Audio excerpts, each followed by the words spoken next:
Team USA leaving former Iowa Hawkeyes basketball star Caitlin Clark off the Olympic team is a petty travesty, and it's worse than when Michael Jordan kept Isiah Thomas off the 1992 Dream Team. I'll explain right here on Locked On Big Ten.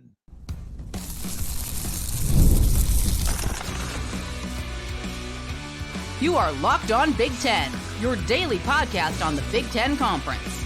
Part of the Locked On Podcast Network, your team every day. Welcome to Locked On Big Ten. I'm Craig Shemon, coming up on 40 years as a sports talk show host and play-by-play announcer, and I want to thank you for making us your first listen every day. We're free and available wherever you get your podcasts and on YouTube, part of the Locked On Podcast Network, your team every day. These days, every new potential hire can feel like a high-stakes wager for your small business. That's why LinkedIn Jobs helps find the right people for free and find them faster and get your team ready to go. Post your job for free on linkedin.com/lockedoncollege. Terms and conditions apply. Jealousy is killing women's basketball. And one of our top 10 observations from the weekend. Former Iowa basketball star and the NCAA's all-time leading scorer, Caitlin Clark, has been snubbed and left off the U.S. women's Olympic team ahead of this summer's Olympic Games in Paris. At first, the jealousy and the resentfulness toward her and her success and the attention she's been getting and the praise she's been getting during her first month of her WNBA career, it was kind of at a low whisper. People were, talking about it out of the side of their mouth. Real, not a big deal, right? They brushed it off as rookie hazing. Then there was the over-the-top flagrant foul on her last week when Kennedy Carter planted her into the floor. By the way, Kennedy Carter, enjoy your 15 minutes of fame because nobody heard of you before that foul and that on-court assault, and nobody will care about your career a year from now. But the foul highlighted on a national scale the physical beating that Clark has been taking around the league, and the whispers of jealousy and pettiness started to become loud and clear. The old guard of the WNBA, they want Caitlin Clark put in her place and kept in her place, at least for a while. But I will point out that nobody was watching the old guard of the WNBA. Caitlin Clark has been bringing eyeballs to TVs for women's basketball like Magic and Bird did for the NBA 45 years ago. Don't believe me? Well, when Caitlin Clark and the Iowa Hawkeyes were in the Final Four a little more than 2 months ago, the women's Final Four got higher ratings than the men's Final Four. I never thought I'd see that happen in my lifetime, ever. And that was with a men's Final Four that included a Connecticut team that was trying to become the first men's team to repeat back-to-back championships in 17 years, which they did. Still, Caitlin Clark and Iowa toppled all of that ratings-wise. It was phenomenal. Just this last week, Game 1 of the NBA Finals in Boston had 19,000 fans in the stands. Great. This week, an Indiana Fever game against the Washington Mystics drew over 20,000 fans. By the way, the Fever were just 2-9 going into that game, and the Mystics haven't won a game all year. These are two bad teams. These are two bad women's basketball teams. And 2 combined wins total, and they drew over 20,000 fans. By the way, in that game, Clark scored 30 points, set a WNBA record with 7 made three-pointers, and the people who paid to see her got their money's worth. Now, they weren't there to see the old guard around the league, girls, women like Diana Taurasi or Sue Bird or players like Brittany Griner. They were there to see Caitlin Clark. Make no mistake about it. Those other ladies don't draw crowds like that. Not even close. And they've been in the league for a minute. In fact, not once have I ever gone out of my way to sit down and watch a women's game specifically to see Diana Taurasi or Brittany Griner play. I'm not alone in saying that. But I have gone out of my way numerous times to watch Caitlin Clark play. Again, I'm not alone in that. In addition to winning the gold medal, the secondary purpose of the Olympics is to grow the game, grow the sport of women's basketball, and leaving the most popular and most talented player off the roster is just unfathomable. I mean, it's just bad business. It's just stupid. More on growing the game. if Clark is on the team, first of all, the millions of dollars that be made with her and the Team USA jersey sales would be through the roof. It'd be unbelievable. And of course, millions and millions of people would tune in every single night to watch her and that team play. Without her, I'm here to tell you they won't. Some will, not nearly the numbers that would if she was on the team. And the short-sightedness of leaving her off the team fails to see how she's like the rising tide that lifts all boats. They don't want to look at it that way. It's the same thing that Tiger Woods did to the PGA 25 years ago. Sure, the PGA was cool and fun, and it was just at a certain level. But then Tiger joined it, and it skyrocketed. Everybody made money. Everybody was big business. Everybody was big ratings. Phil Mickelson earned more money than he ever dreamed of because he came along at a time that Tiger Woods came along. Phil will tell you that, by the way. The PGA Tour got paid because of Tiger Woods' popularity and the big TV ratings ruckus that he caused. So what was the number one complaint from everybody just a few months ago leading up to the WNBA draft? Women's basketball? Oh, that's right. Let's see. The number one pick of the the NBA would make tens of millions of dollars, but Caitlin Clark's annual salary with the Indiana Fever is less than 80 grand. How do you fix that? Well, you market the heck out of Caitlin Clark for one, whether it be in the WNBA or Team USA. As her popularity grows, the WNBA grows, ratings grow, ticket sales grow, merch grows, endorsements grow, money for TV rights grow, collective bargaining grows, and then the women's salaries grow. Duh. The more I think about this, the more I talk about this, the dumber and the more short-sighted leaving her off the Olympic team seems to be to me. I'm sure many of you agree with me.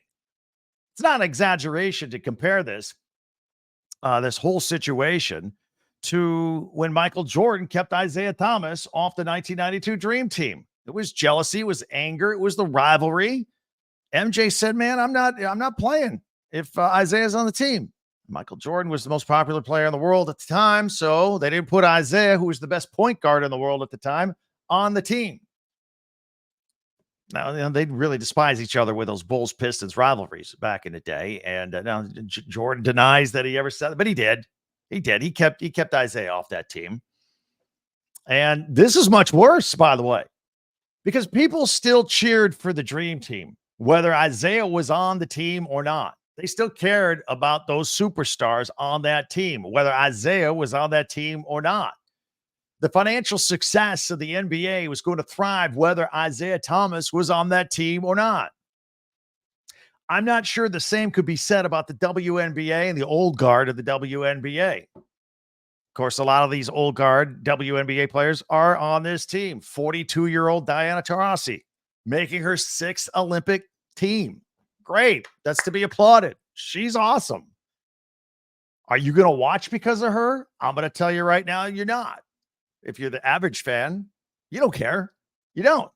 Maybe if you're a Connecticut fan, you do. Maybe if you remember her back in the day, you do. It's not the same.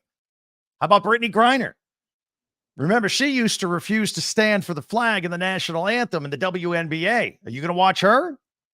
Although, in fairness to her, since her 10-month stint in prison, in a Russian prison, for having a vape cartridge containing small amounts of CBD was discovered at the Russian airport, she seems to acknowledge the American flag now. She learned. What do the decision makers have to say about all this? The people that put this Olympic team together. What do they have to say about leaving Caitlin Clark off of this team? And what does Caitlin Clark have to say about not being on this team? She's wanted to be on the Olympic team since she was a little girl. We're going to talk about that. Have all the responses. That's next, right here on Locked On Big Ten.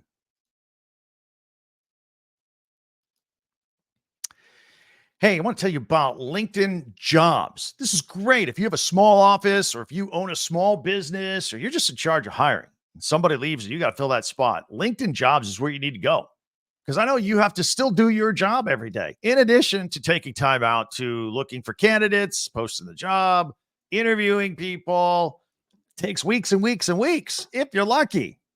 Right? Check out LinkedIn Jobs. They got the tools to help you find the right professionals for your team faster and for free. LinkedIn isn't just some old job board. LinkedIn helps you hire professionals you can't find anywhere else, even those who aren't actively searching for a new job, but they might be open to a perfect role if it were to come their way.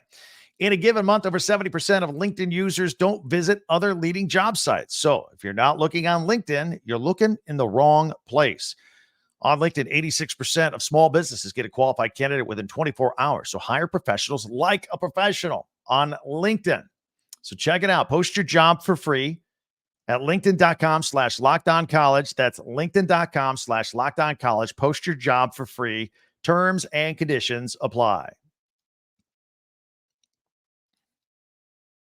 I want to thank you for making Locked On Big Ten your first listen each and every day, especially everydayers out there. I always ask you to subscribe.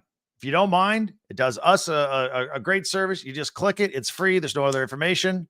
And we're in this Big Ten club together. Subscribe to Locked On Big Ten on YouTube.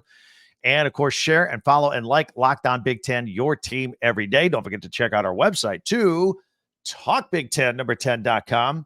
Go there. All of our podcasts are there in order or grouped by school, and you can get merchandise, ticket information. It is all right there. Talkbig10, 10.com. I want to continue with this with Caitlin Clark and this snub with all this controversy brewing here this weekend. Jennifer Rosati, she is the chair of the U.S. Women's National Team Committee, and she has refused to comment about the numerous reports that came about throughout the weekend that Clark is not on this Olympic basketball team. We would like to know why Clark is not going to be on this basketball team, right? We want to know. It's a simple question. Now, the media did catch up with Caitlin Clark after a fever practice this weekend and asked her about it. And of course, as usual, she was perfectly measured. Didn't say anything too controversial at all. She said all the right things, as she always does. She says she's always watched the Olympics. She's always dreamed of being on Team USA. She's very happy for the women that did make this team and that she will be rooting for them to win the gold medal. She still hopes to be able to fulfill her dream maybe 4 years from now, she said. And she says she will remember this and use it as motivation moving forward. Now, privately, it's reported that she was a little more focused in her reaction. She reportedly said that the Olympic Committee just woke a sleeping giant. If her previous outing and her 30-point performance going into the weekend was any indication of what's coming, then look out for everybody. It's going to be like scoring 40 a night. So look, we're fair and balanced, right? Let's look at this thing from the other side. Always like to look at both sides of the story. So maybe there are reasons she's not on this basketball team. International basketball is known to be a little more physical than the WNBA. Maybe the selection committee felt that Caitlin Clark, watching her kind of take a beating in the WNBA, isn't physically ready for international play. Maybe that's a fair assessment that somebody that knows more about basketball than me may come to.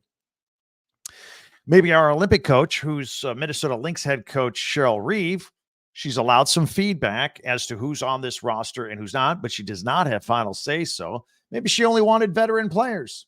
Maybe. Caitlin Clark's a rookie. Maybe. That's certainly a reasonable thought for the other side of the coin. Or maybe she didn't know how to use Clark. Put her on the same roster with all these veterans and wasn't sure how to use her, popping her in there for 5 or 6 minutes a game. Because she wouldn't play the same amount that she normally does. By the way, there were several stories this weekend that suggested that very thing, concerned that Caitlin Clark fans and how they would react to her minimal playing time in the Olympics if she's not on the team was one of the reasons she didn't make the team. It's ridiculous. Or that her presence would be a distraction. Again, ridiculous. These would be unbelievable reasons if they're true. First of all, these games are in Paris, so she's not a phenom over there like she is here. We have worldly superstars like LeBron James on the men's team, and they seem to handle all the attention. It's a cop-out. It's a garbage reason. I'd say if the coaches and the players can't handle a few questions from the media over there about her and her playing time, then maybe a different coach would be needed. Get somebody who can handle it. But also, to be fair, Clark did miss the Olympic trials because she was busy in the Final Four with Iowa. That's when they were. But I also know in the men's game, if LeBron James or Steph Curry are tired or don't feel like doing any trials or anything like that, they could just show up for the men's Olympic team. They're on. They're on the team. Maybe a final thought on this should be something like this. I remember the late Team USA hockey coach Herb Brooks from the Miracle on Ice in 1980 said it's not about finding the best players, it's about finding the right players. Maybe there's some truth there in the process that was used to decide not to put Caitlin Clark on this team with the established players in the league. I read an official announcement for the basketball roster will come Tuesday, tomorrow. Will Clark be on a list of alternates? I don't know. Usually USA Basketball does not list publicly who the alternates are. But the final roster must be submitted to FIBA, the World Basketball governing body, by June 24th. That's when the final roster has to be in. Don't get me wrong. The women on the team, they're great, and they deserve their place in history. The U.S. women's basketball team has won gold every year since 1996, and we're rooting for them to do the same again this year in 2024. But they are missing a huge opportunity on and off the court by not having Caitlin Clark represent the United States this summer. That's what I think. What do you think? Would love to hear from you. I know Hawkeye fans are probably typing away right now. Just basketball fans in general. Love to hear from you. You know the drill on Twitter at TalkBig10, number 10. Comments on YouTube as well. Plus, don't forget our website, talkbig10number10.com. I do have some recruiting news for the Ohio State Buckeyes. They added to the number 1 college football recruiting class of 2025. Huge class coming in. Safety Fahim Delane. He's the number 52 ranked overall prospect in the country. He committed to the Buckeyes over the weekend. He is the number 4 ranked safety in the country. He is from Maryland, and he chose Ohio State over Oregon and LSU. So congratulations to the Buckeyes. They got a lot of defensive backs coming in that are very impressive in this class of 2025. Anytime we talk recruiting, we talk about LinkedIn. These days, every new potential hire can feel like a high-stakes wager for your small business. That's why LinkedIn Jobs helps you find the right people for your team faster and for free. Post your job for free at linkedin.com/LockedOnCollege. Terms and conditions apply. Hey, do you watch a lot of TV in the daytime? Sports TV, talking head TV, pundit TV, screaming at each other, yelling at each other. You know the types on ESPN daytime TV. Frankly, it's unwatchable. FS1, whoever it is, it's unwatchable. I got another alternative for you I think you'll like. It's called Locked On Sports Today. It's here for you 24/7. It's a sports streaming channel program for you every day to bring you the biggest stories without all the screaming and nonsense and all the hyperbole. Locked On Sports Today brings you can't-miss analysis, opinions, and news streaming 24/7 on YouTube or the free Amazon Fire TV channels app, which we like to tell you about. It's part of the Locked On Podcast Network, your team every day. If you are new to this podcast, you know what we like to do in our final segment on Mondays. We gather our top 10 observations around the Big Ten from the weekend. So we will have that. We'll see. Caitlin Clark's on the list too for stuff. Stay tuned. It's in a minute right here on Locked On Big Ten. Summertime means baseball. Of course, the NBA Finals and more, and you can bet it all on FanDuel. Right now, new customers get $200 in bonus bets with any winning $5 bet.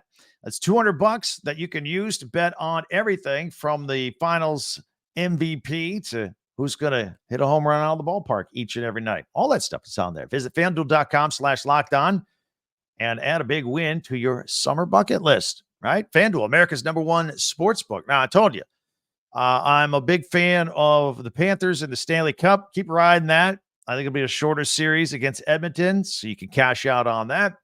And a Major League Baseball trick that I like on a matchup that I think is either a good pitching matchup or poor offenses, poor team. And I always take the under for the first 5 innings. You don't have to wait it out for all 9. You got first 5. Do that. In fact, the A's and the Padres under 4. I like that one. So take that. All right. So that's just a hint, something to do. FanDuel, America's #1 sports book.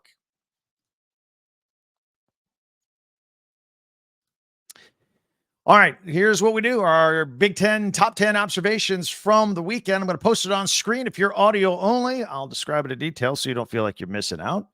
No matter where you get your podcast, you can participate in this. All right. I'm going to put them up. full screen, and we'll start it out at number 10. Now, it was a note about Michigan football. They're doing something, and I read a story about it, and I think everybody's going to be doing this.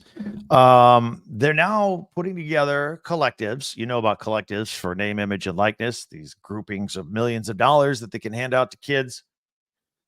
Well, they're putting together a collective now for walk-ons, because once we start revenue share in 2025, the $20 million a year that they have to share with the kids, that's going to be for scholarship players. Well, what about non-scholarship players? Like, coaches are afraid that walk-ons are going to go away. Coaches like walk-ons. They add depth. They help out with practice squads, scout teams, all that kind of stuff. They don't want that to go away. So now they're putting together collectives for walk-ons. So basically, you're not a scholarship player, but you are a scholarship player, because your room, board, tuition, all that's going to be paid for through this. And again, the lines, forget about blurring the lines between amateurism and professionalism. These are professional people, man, making a buck. So Michigan football, number 10, one of the observations I made over the weekend on something I read. All right. Also, Rose Yeboah. You might not know who Rose Yeboah is, but she led 18 Big Ten players on the All-American first team list. Of course, this weekend are the women's outdoor track and field championships, and she also made number 8 on my list for her individual achievement, a school record at Illinois, 1.97 meters, almost 2 meters on the high jump in those track and field championships. And she tied for first, and she's going to represent Ghana in the Olympics, by the way. All right, so that's a pretty cool story. At number 7, I want to mention Ohio State and Bo Jackson. I just talked about Ohio State's recruiting this past week. We talked about it here on Locked On Big Ten. They recruited a running back named Bo Jackson. No relation to the Bo Jackson. He's a running back out of Ohio. He is named Bo Jackson after the real Bo Jackson. I guess his parents thought he was pretty cool. But he'll be a running back at Ohio State in a couple of years. Anyway, thought I'd throw that on the list as one of our observations over the weekend. And also at number 6, put Big Ten football on there. Why? Practice starts in 7 weeks. We're ready. We're ready. 1st of August is right around the corner. We'll be right in the thick of everything. That also reminds me that coming up at number 5 here, Big Ten Media Days start July 23rd. That's like what, 6 weeks? It's basically here. The NBA draft is coming up. I put in at number 5. I looked at a couple of the latest reputable mock drafts for the NBA draft. A couple of observations here. First of all, only 2 Big Ten players in the first round. Is that right? Because all international players are coming in. One of them may be Khalil Ware. I saw him around 30th on the list, one of the last picks of the first round. The 1-year player out of Indiana, transfer from Oregon. And then Zach Edey was 4 years at Purdue. I saw him ranked around 24th. So a little later in the first round, the only Big Ten representation in the first round of these mock NBA drafts I'm seeing. A little surprised by that. But then again, after I think it through, maybe not. At number 2, the Indiana Fever. Wherever they go, they're the Beatles. They're the rock stars because of Caitlin Clark. Game at Washington that nobody would have cared about a year ago with against a winless team. 20,000 people coming to see him. That's incredible. And, of course, at number 1, Caitlin Clark. I thought she just threaded the needle perfectly with her comments on the snub from Team USA. A little bit of motivation. A little bit of first class, a little bit of wishing the women well, America first. But deep down inside, she's got to be burning right now. But she always says the right things. I admire her very much and love watching her play. So that's it. Those are our Big Ten top 10 observations. And, of course, Caitlin Clark, the former Iowa Hawkeye. That's why she's included in Big Ten news there. Hope you enjoyed that list. Thought it was a pretty good one. Tomorrow we'll have our Tuesday tweets plus more football news. There might be some expansion stuff coming up. June could be an interesting month as we get to July regarding expansion and conferences and realignment and all of that good stuff. In the meantime, there's many ways for you to reach out to me. I'd love to hear your comments on all this stuff here today. You can hit us up on Twitter or X at Talk Big Ten, number 10. Don't forget on YouTube as well. And then there's our website crawling at the bottom of the video, talkbig10 number 10.com. Love to see you on there, and check out another podcast of Locked On Big Ten if you want to get caught up on a few. Always love that. Before you go, I'm going to ask you to subscribe real quick. Click. Boom. That's all. Like that quick. And you can follow this podcast right now on your favorite podcast app, and you'll get all the latest episodes of Locked On Big Ten as soon as they become available each and every day. Hey, when you're done with us, feel free to check out our friends at Locked On Sports Today, coming at you 24/7 with the top sports stories of the day with our local experts of Locked On, plus our national shows covering every single league. Go to Locked On Sports Today on YouTube and subscribe there too as well. First ever national sports 24/7 streaming channel. That'll do it. Enjoyed a big start to the week, huh? Enjoyed our visit. Thank you for spending some time with us. Can't wait till we talk to you again next time. I'm Craig Shemon for Locked On Big Ten.